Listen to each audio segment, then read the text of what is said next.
Mesdames, Messieurs, la cérémonie à laquelle vous allez assister s'inscrit dans le cycle des commémorations du centenaire de la Grande Guerre. Elle est un hommage aux soldats italiens venus en France combattre à notre côté pour la victoire de 1918. Présidée par le représentant de l'ambassade d'Italie à Paris, Monsieur le Premier conseiller Ugo Schiattilatani, Madame Emilia Catto, consul général d'Italie, et Monsieur Nicolas Basselier, préfet de l'Aisne. Cette cérémonie va se dérouler en plusieurs étapes. Lecture des textes gravés dans les livres entourant la croix en italien et en français. Allocution des autorités françaises et italiennes. Bénédiction des tombes. Fleurissement de la tombe du soldat Giovanni Snider. Fleurissement du monument aux femmes italiennes.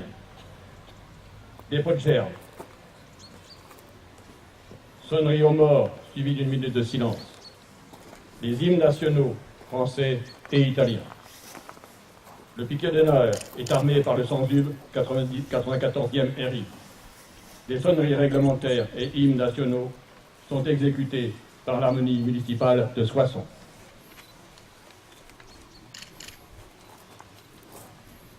Lecture des textes gravés dans les livres.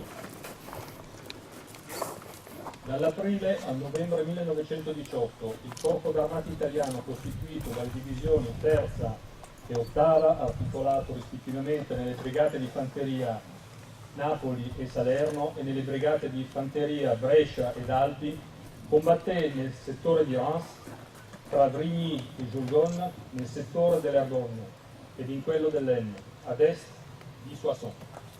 Inquadrato successivamente nelle armate francesi, quinta, decima e terza, nei duri e vittoriosi combattimenti sostenuti, la grande unità italiana, comandata dal tenente generale Alberico Albricci, contò oltre 9.000 caduti. Di essi, 592 riposano in questo cimitero militare realizzato e curato dal commissariato generale Onoranze ai caduti in guerra.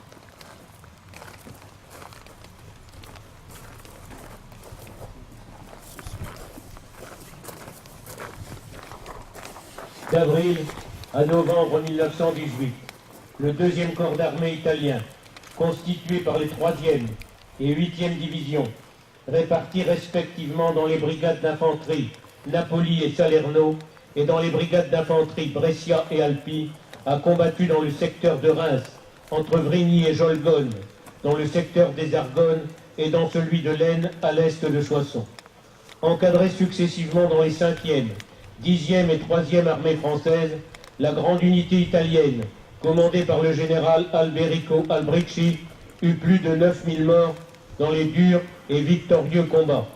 592 d'entre eux reposent dans le cimetière militaire, réalisé et pris en charge par le commissariat général de la guerre du ministère de la Défense à Rome. Communiqué de victoire du général Diaz. Enregistrement. Bollettino della vittoria. Comando Supremo, 4 novembre 1918, ore 12. La guerra contro l'Austria-Ungheria e sotto l'alta guida di Sua Maestà il Re, Duce Supremo, l'esercito italiano, inferiore per numero e per mezzi, iniziò il 24 maggio 1915 e con fede incrollabile e tenace valore condusse ininterrotta ed altissima per 41 mesi e vinta la gigantesca battaglia ingaggiata il 24 dello scorso ottobre e dalla quale prendevano parte 51 divisioni italiane, 3 britanniche, 2 francesi ed una cecoslovacca ed un reggimento americano contro 63 divisioni austro-ungariche è finita. La fulminea arditissima avanzata del 29° corpo di armata su Trento, sbarrando le vie della ritirata alle armate nemiche nel Trentino, travolte all'occidente dalle truppe della 7ª armata e ad oriente da quelle della prima terza e quarta ha determinato ieri lo sfacelo totale della fronte avversaria. Dal Brenta al Torre, l'irresistibile slancio della 12ª, della 8ª, della 10ª armata e delle divisioni di cavalleria ricatta sempre più indietro il nemico fuggente.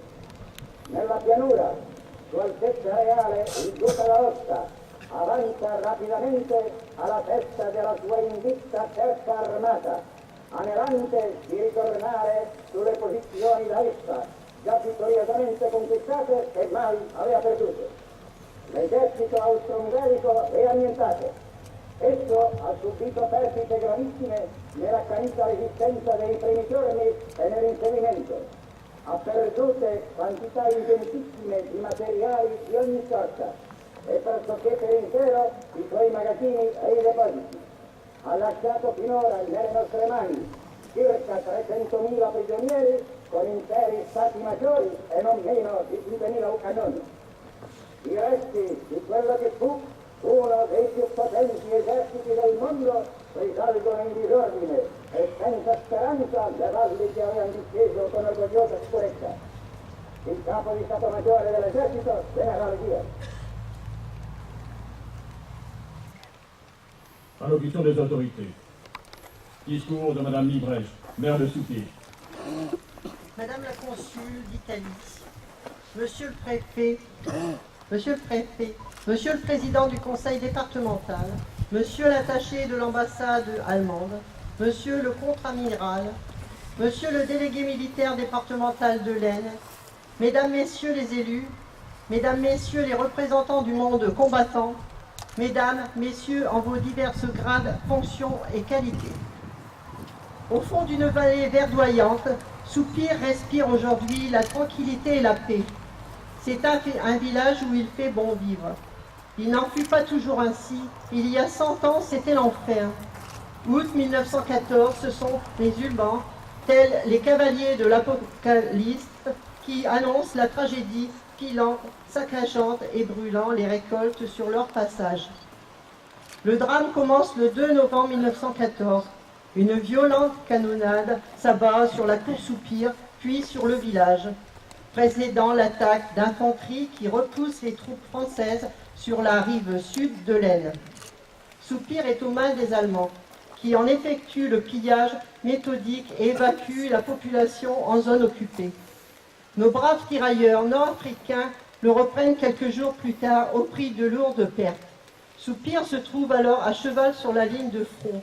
D'un côté les Français, de l'autre les Allemands. Au milieu les obus qui écrasent tout.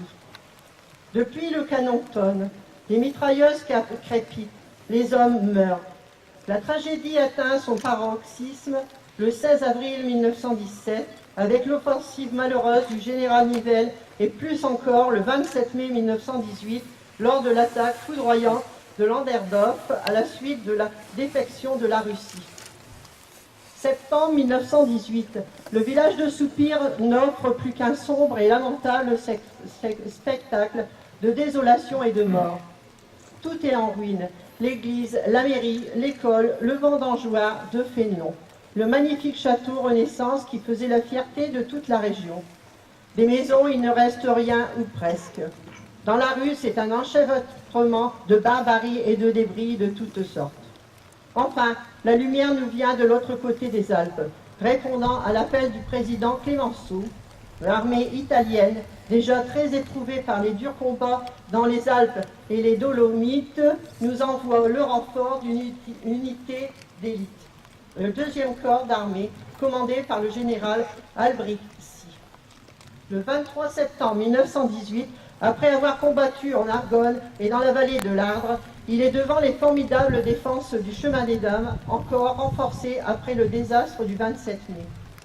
Le 29, après avoir traversé l'Aisne sur les passerelles de Fortune, le 4e régiment d'infanterie italien l'hiver chavonne sous le feu de nombreuses mitrailleuses et l'emploi de projectiles à gaz. Le 30, le 76e régiment d'infanterie italien tient la route ferme du Mont-Sapin, moulin de Rigaudon. Le 1er octobre à 6 h du matin, il entre dans Soupir après une âpre lutte contre les défenses dans le village et hérissé. Les combats les plus durs et les plus meurtriers se déroulent sur le plateau de la Tour Soupir, 300 têtes où l'ennemi se défend pied à pied. Enfin, le 9, les défenses allemandes sont éliminées et la progression reprend. Soupir est définitivement libéré, mais à quel prix? 592 soldats italiens y ont laissé leur vie. Ils sont tombés ici, loin de leur patrie, loin de leur famille, et reposent dans cette nécropole où nous sommes aujourd'hui rassemblés. C'est avec une profonde émotion et une profonde reconnaissance que la commune de Soupir et ses habitants leur rendent hommage qu'ils méritent. Nous sommes particulièrement touchés par la présence de la famille du soldat Giovanni Sinder et nous tenons à lui exprimer toute notre amitié. Vive l'Italie, vive la France, vive l'amitié franco-italienne.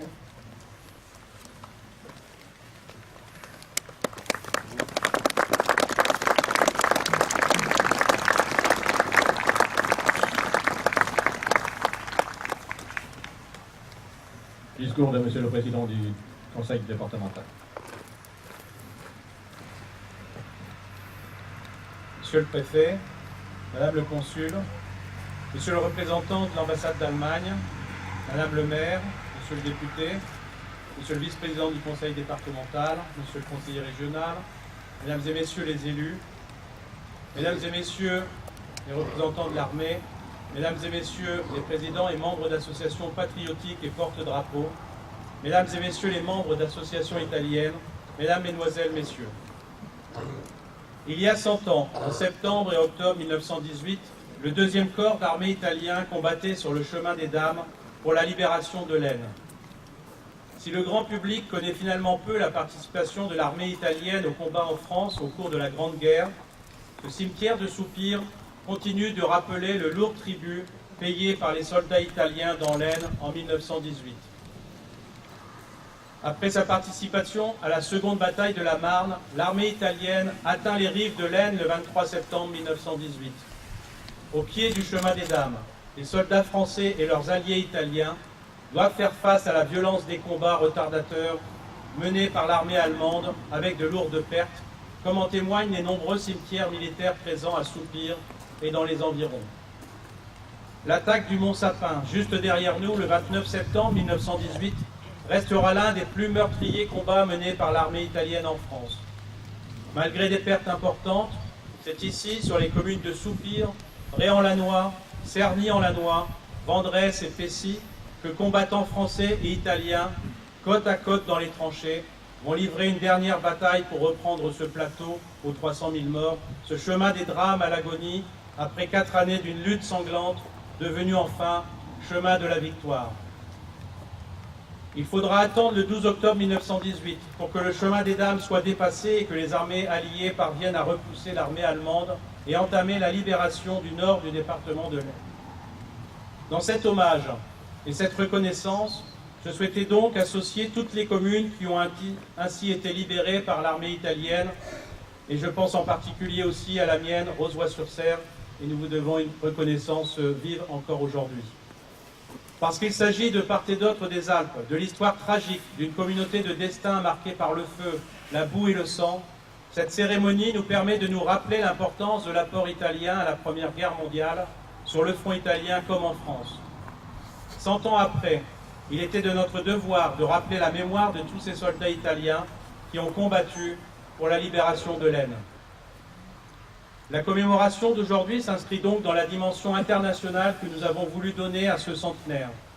Cet été, nous avons commémoré la participation américaine au combat de l'Aisne. Les semaines prochaines, ce sera au tour de nos amis britanniques et australiens pour les combats de la ligne Hindenburg, avant le grand hommage départemental programmé avec l'État pour le centenaire du premier cessez-le-feu et de l'armistice. Vous le savez, le Conseil départemental de l'Aisne a choisi de faire du centenaire de la Grande Guerre un temps du rassemblement.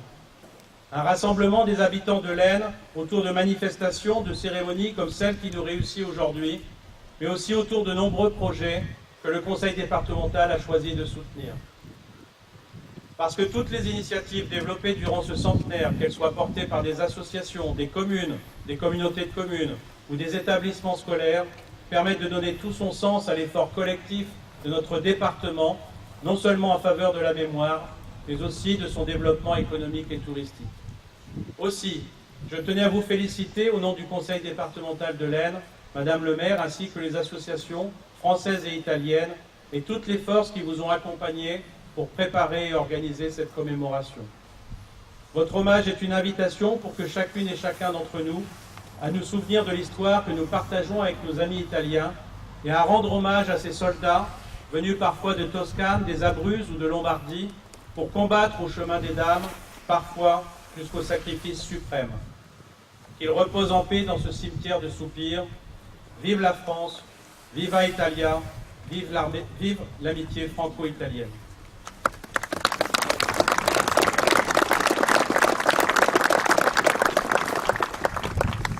Discours de monsieur le député Jacques Travail.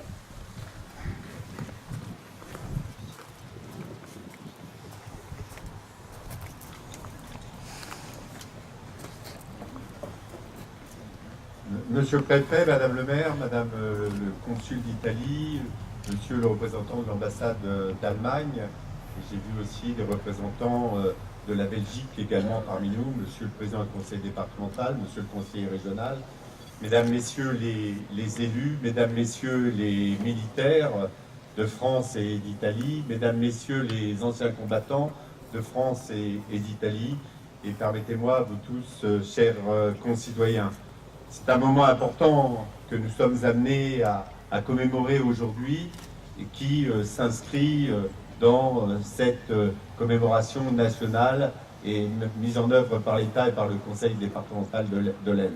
Je suis particulièrement heureux de partager ce moment d'émotion avec vous afin de rappeler que parmi nos alliés, eh bien, il y a bien sûr sur ce territoire, et nous étions il y a quelques jours à la ferme Le Grand Rousse, et puis sur d'autres territoires libérés par les Américains. Mais nous ne devons pas non plus oublier les nombreux alliés, et le président du département de l'Aisne vient de le rappeler, et particulièrement ici, dans cette vallée de l'Aisne, la présence de nos amis italiens. Et je suis convaincu que la promenade que vous avez faite tout à l'heure, guidée par M. Martinville, a rappelé les sacrifices de ces soldats venus d'au-delà des Alpes. Donc, merci, et je ne veux pas insister sur la lourde perte qu'ils ont connue. Ces tombes le rappellent, et je pense que nous devons inscrire dans nos mémoires que les Alliés ont contribué à la libération, au fait que nous puissions retrouver notre liberté.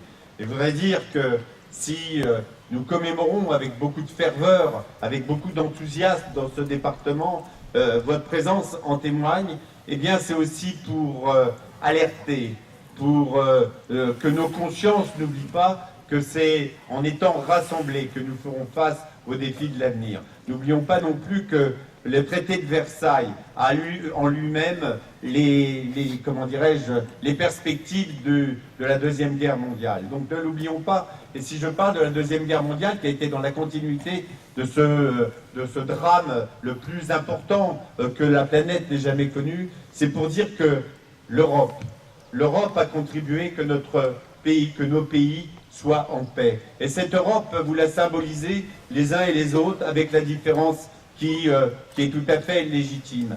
Et donc, j'appelle, moi, à ce que l'ensemble des pays qui ont été les pays fondateurs de l'Europe puissent se retrouver pour écrire un avenir de paix pour nos générations. Donc voilà le message que je voulais vous délivrer. Et puis, je ne peux pas ne pas citer, on a cité tout à l'heure Clémenceau, et je voudrais bien sûr citer le maréchal Pétain, qui, dès le retour de ce régiment d'élite, a fait part de ces remarques très fortes de reconnaissance à cette troupe.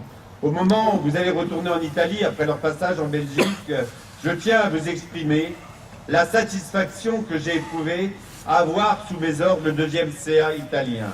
Quand en avril 1918, le 2e CA italien arriva en France, sa réputation de vaillance était déjà consacrée. Je savais que je pouvais beaucoup demander à de pareilles troupes. Elles furent, en effet, de celles qui, le 15 juillet, contribuèrent à repousser les assauts furieux de l'ennemi. Elles furent ensuite appelées à reprendre les crêtes fumeuses du chemin des dames, rappelé tout à l'heure par le président du conseil départemental, et participèrent ardemment avec les troupes françaises à la poursuite qui chasse l'ennemi hors de France. Au nom du peuple de France, je les remercie. Merci aux troupes italiennes, bravo à l'amitié franco-italienne et à la paix en Europe. Merci à vous.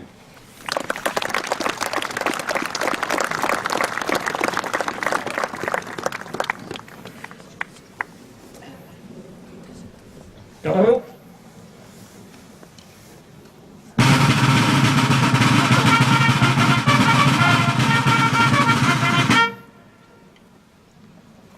Discours de Monsieur le Préfet. Drapeau, haut!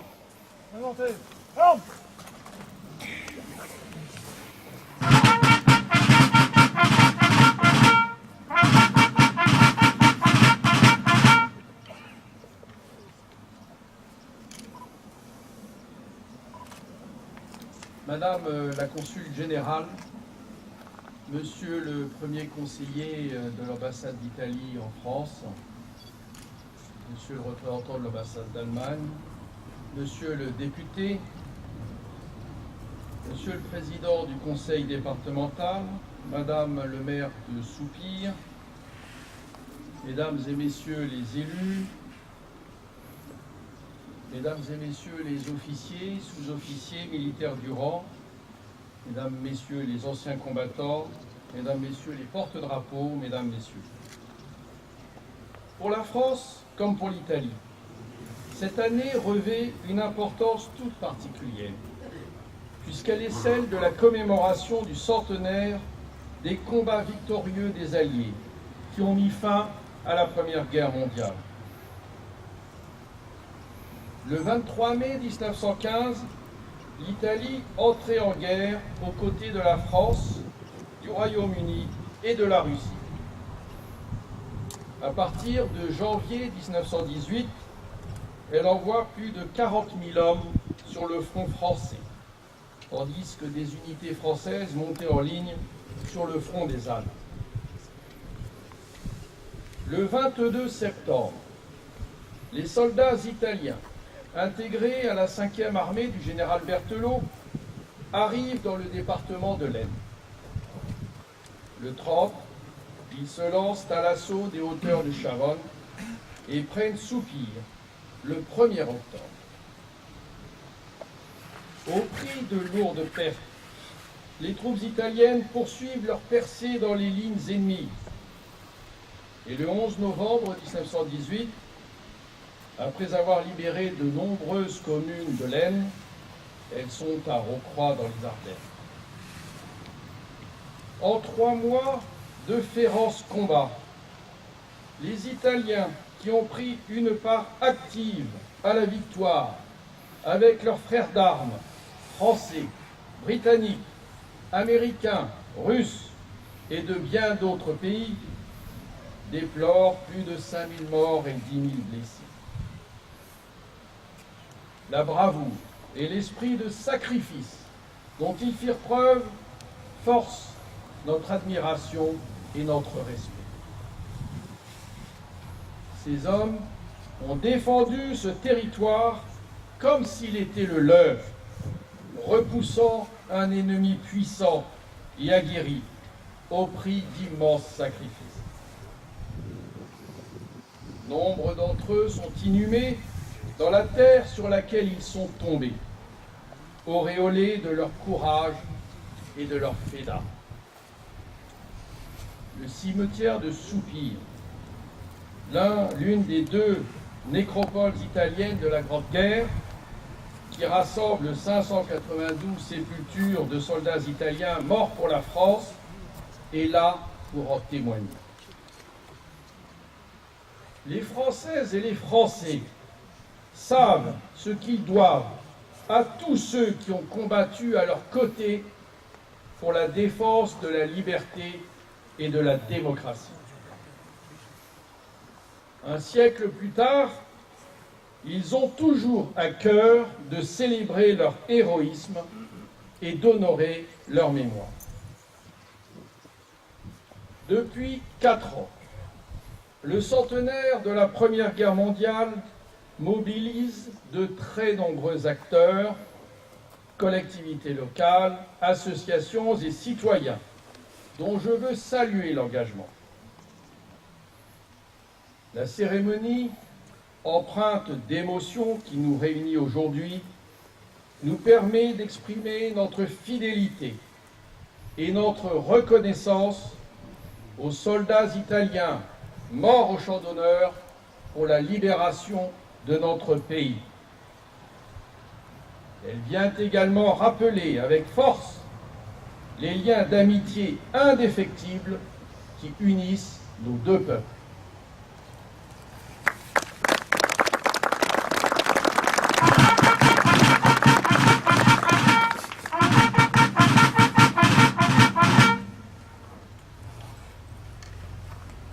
Discours de Madame la Consul Générale d'Italie.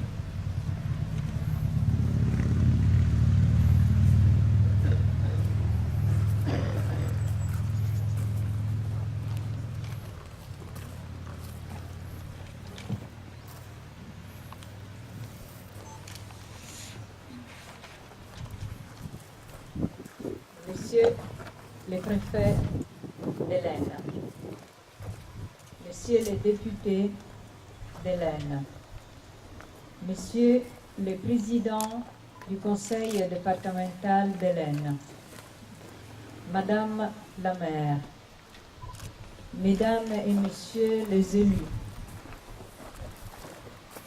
Messieurs les représentants des autorités militaires italiennes et françaises,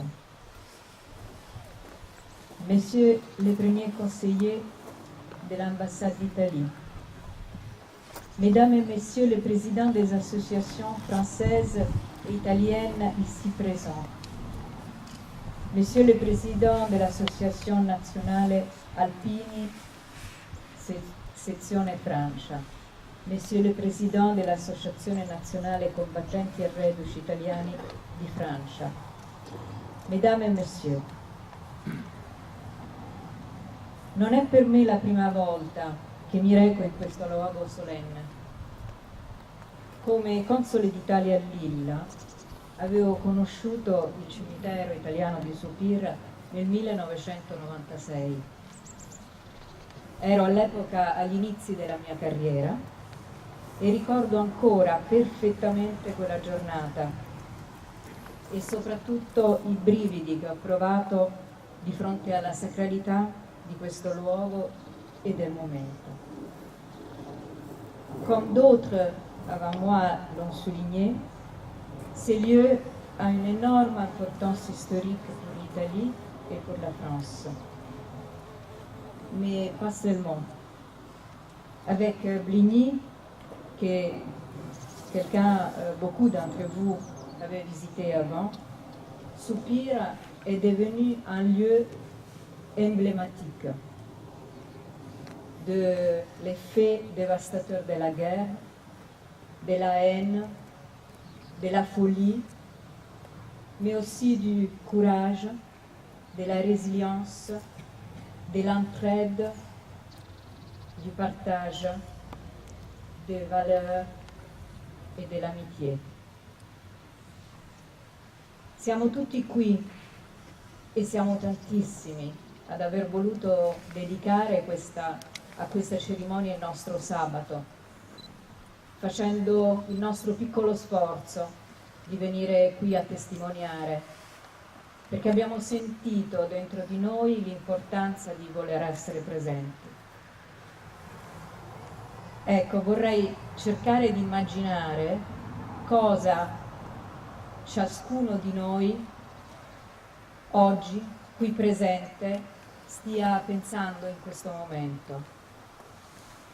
Ognuno di noi ha un parente, una persona cara, un antenato, il cui nome è scritto nelle lapidi di tutti i nostri monumenti e il cui sangue ha bagnato la terra dei campi di battaglia. E dietro ad ogni nome c'è una famiglia, una storia che fa parte proprio del nostro bagaglio e che quindi appartiene a tutti noi. Oggi, nel 2018, nel centenario della vittoria della Prima Guerra Mondiale, è il momento del ricordo. Ma non solo.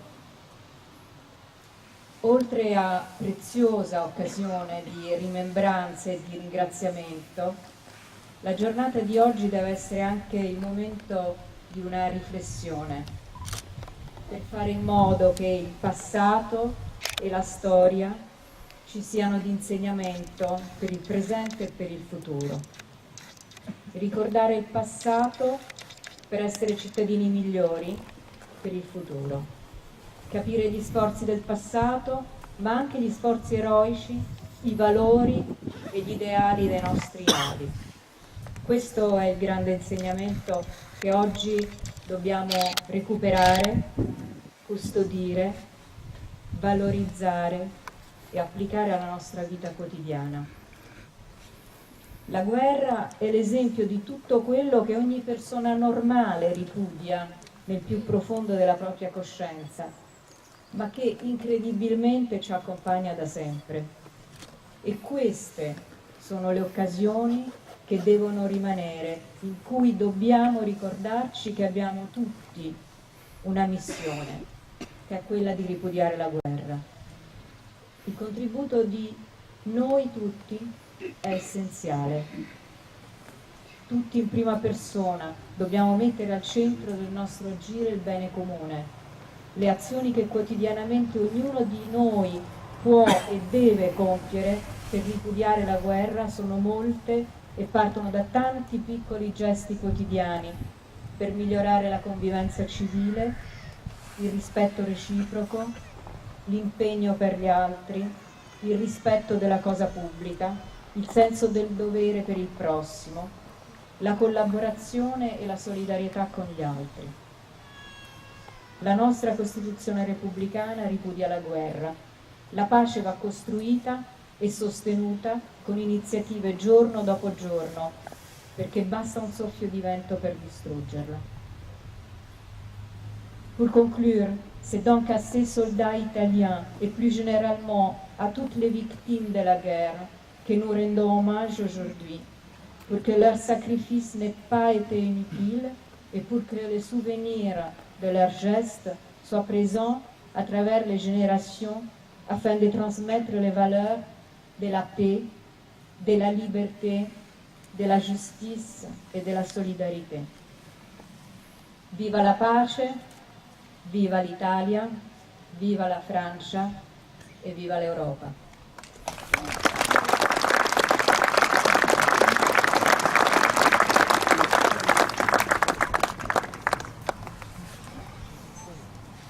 Discours de Monsieur le Premier Conseiller de l'Ambassade.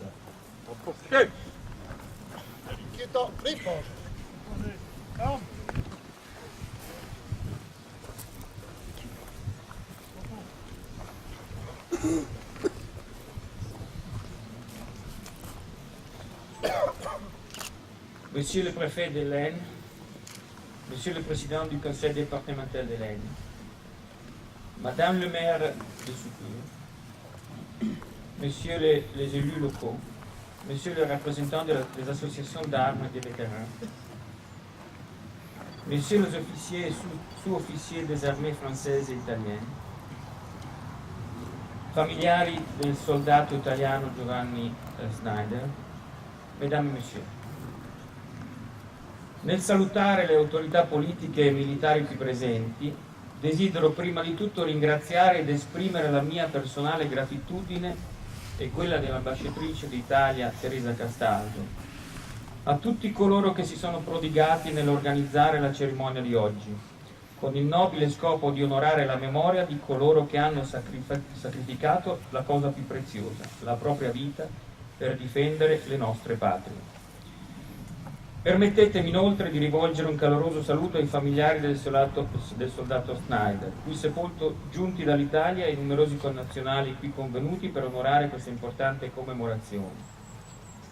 Come ricordato dal Presidente della Repubblica Italiana in occasione delle ricorrenze per il centenario della Grande Guerra Mondiale, Coltivare la memoria di questi valorosi compatrioti significa comprendere il senso profondo dell'inestimabile ricchezza morale che ci hanno trasmesso e rappresenta per tutti noi lo stimolo più profondo ed autentico per adempiere ai nostri doveri di cittadini d'Italia e dell'Europa, che credono nella solidarietà e nella convivenza pacifica fra i popoli. C'est à ces soldats et plus en général à toutes les victimes de la guerre que nous rendons hommage aujourd'hui pour que leur sacrifice n'ait pas été inutile et pour que le souvenir de leurs gestes soit présent à travers les générations afin de transmettre l'inestimable valeur de la paix. En ces instants de recueillement, cette loi nous rappelle donc que la liberté et la prospérité de nos peuples ne sont jamais des biens garantis et gratuits, mais qu'il y a parfois un prix à payer, et que c'est à nous tous faire en sorte, où chacun d'entre nous est dans nos devoirs quotidiens, que la paix, bien toujours fragile et précieuse, soit construite et même défendue avec la force des armées s'il est nécessaire. Mesdames et Messieurs, durant cette cérémonie, que nous pensions aillent vers les soldats qui reposent en paix pour le prix de la liberté, celle qui est la nôtre aujourd'hui et celle de demain, et que nous, deux pays, la France et l'Italie, fassent en sorte de rappeler conjointement cette page de mémoire commune aux deux nations italiennes et françaises, scellée dans une amitié sincère. Enfin, je tiens à remercier encore une fois les autorités françaises et italiennes présentes pour avoir permis cette commémoration et pour s'être associés à cet hommage. Vive l'amitié franco-italienne, vive les armées françaises et italiennes. Merci.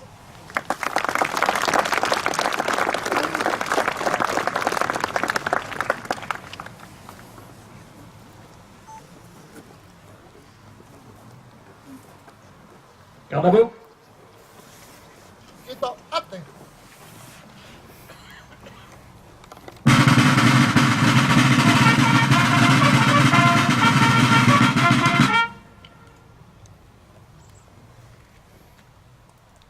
Bénédiction des tombes par le père Goetano et madame Becquerel.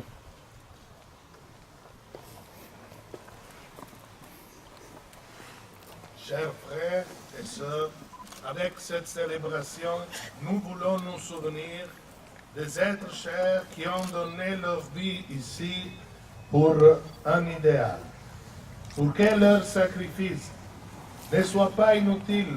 Nous rendons notre vie riche d'idéaux humains et spirituels qui conduisent le monde créé par le bon Dieu à la vraie paix et au vrai progrès.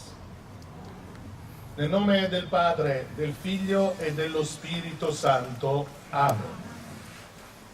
Il cammino della costruzione dell'umanità non è mai terminato, perché la libertà, la pace, grazie per il recupero di questi valori inestimabili, nel ricordo e nel suffragio delle anime dei nostri fratelli qui sepolti, che hanno donato la vita per un loro così grande ideale, rinnoviamo il nostro impegno per l'affermazione dei diritti dell'uomo, di ogni uomo, e invochiamo il Cristo Salvatore perché ci doni una coscienza vigile nell'adempimento del nostro dovere di cittadini e di cristiani.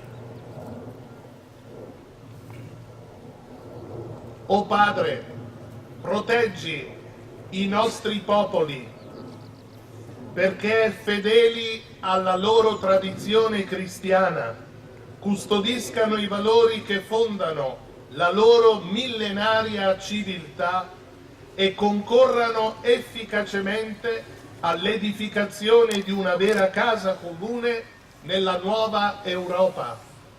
Tu che vivi e regni nei secoli dei secoli. Amen.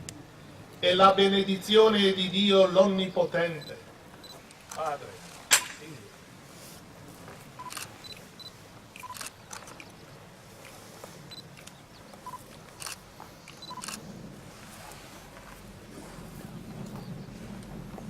nel nome del Padre, del Figlio e dello Spirito Santo, scenda su di voi e con voi rimanga sempre. Amen.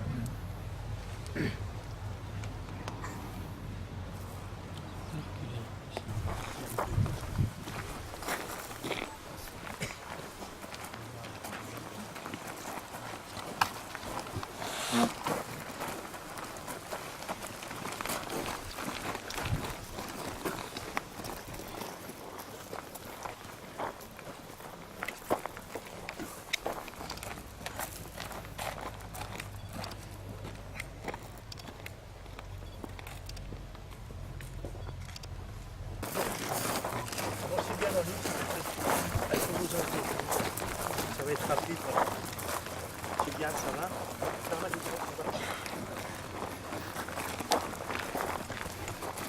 Vous déposez la fleur au monument et vous recueillez chaque seconde. Ce monument a été créé par les femmes et les mères de ces Italiens Mauricie. Reculez, madame, mettez-vous sur la même ligne, s'il vous plaît. Non, mais on n'a pas le temps de faire. C'est bien comme ça. Tu veux faire une photo vite fait? Ouais.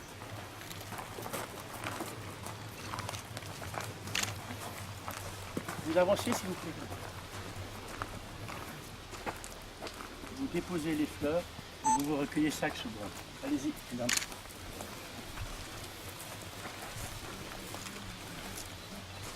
Vous remettez un peu en arrière, vous recueillez chaque seconde.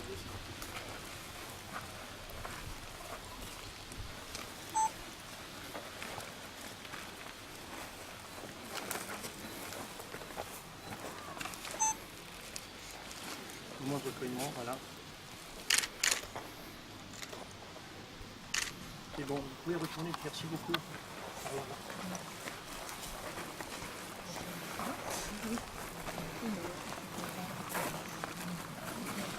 À votre place.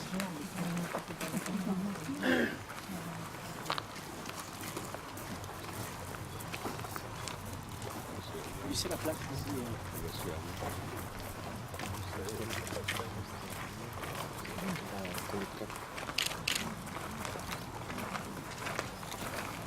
Vous posez les fleurs et vous recueillez chaque seconde. Allez, ce monument a été créé par les mères et les femmes d'Italiens qui sont enterrées ici. En 1921, je ne connais pas l'histoire. Chaque seconde de... On se recueille chaque seconde.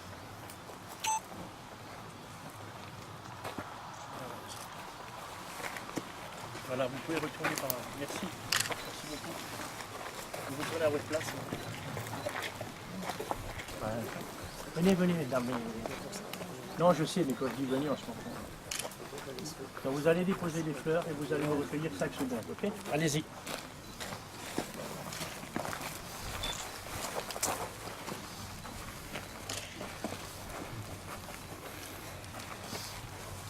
Les dames derrière, vous pouvez avancer, vous recueillez. Vous laissez la place aux dames derrière à la suite. Derrière, tu veux, derrière, on peut aller.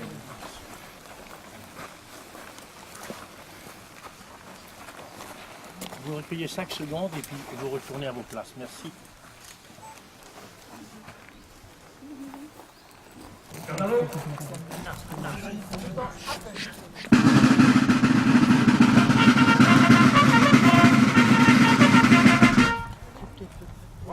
Oh, attendez. Oh.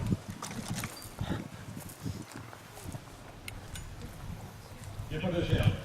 Par les autorités et les associations va s'effectuer suivant l'ordre protocolaire suivant. Les associations patriotiques, les élus.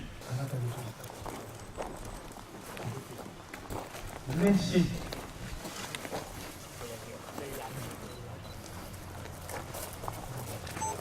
Le souvenir français.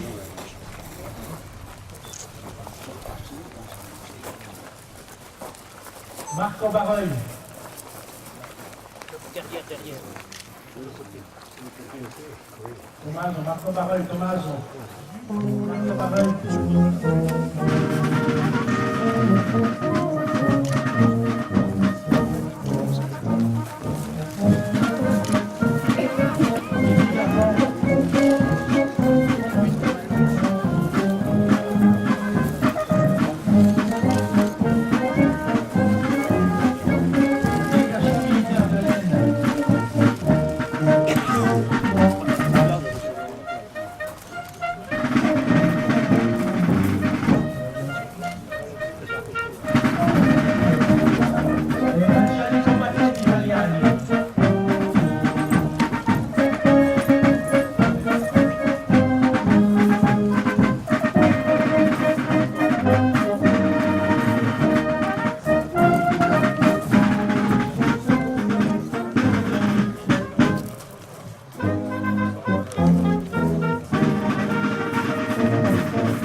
Une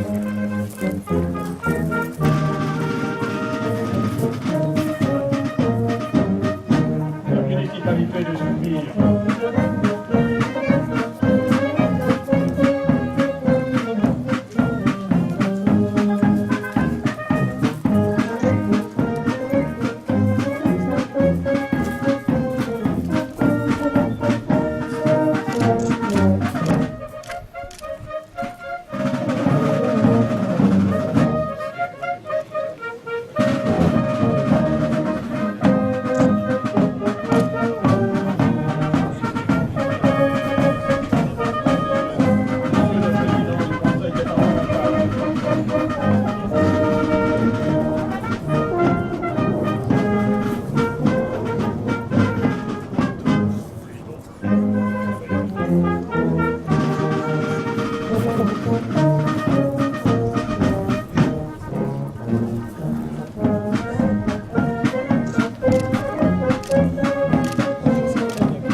Remerciements au piquet d'honneur et au porte-drapeau, au chef de l'harmonie municipale, aux ordres du chef du piquet d'honneur et du responsable des porte-drapeaux pour la mise en place. Posez.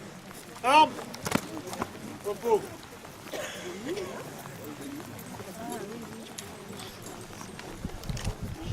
Bon. Parfait. Armes. À droite. Droite. Non, c'est fini, je sais pas. Marche.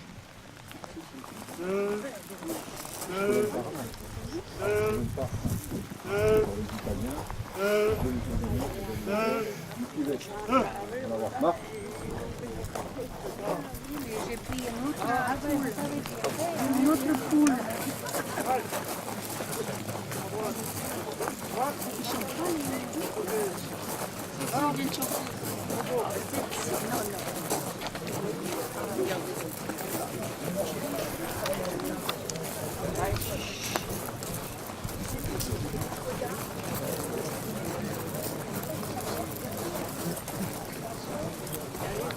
Avant qu'il pleure plus.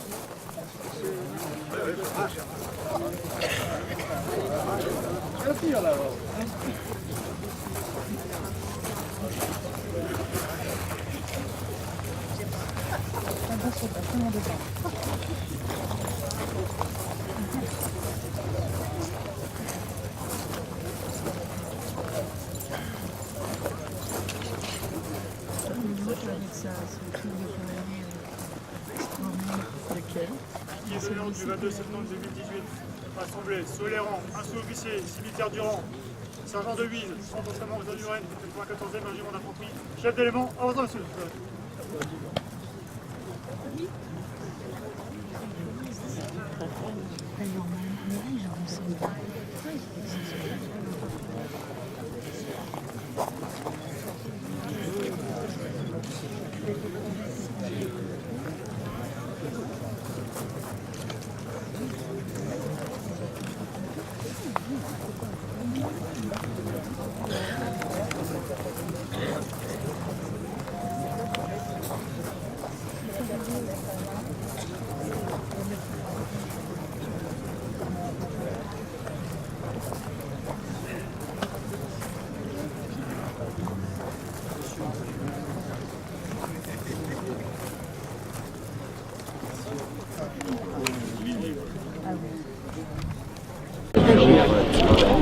C'est bien.